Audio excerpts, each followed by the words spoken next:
கணுக்கால் வீச்சு.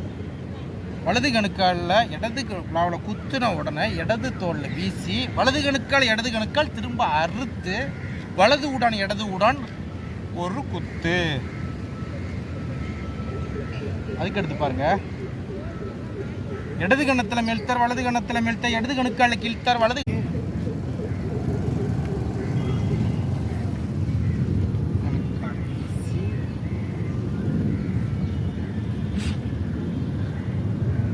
இடது விழா கீழ்த்தார் வலது விழா கீழ்த்தார் இடது கார எலும்பு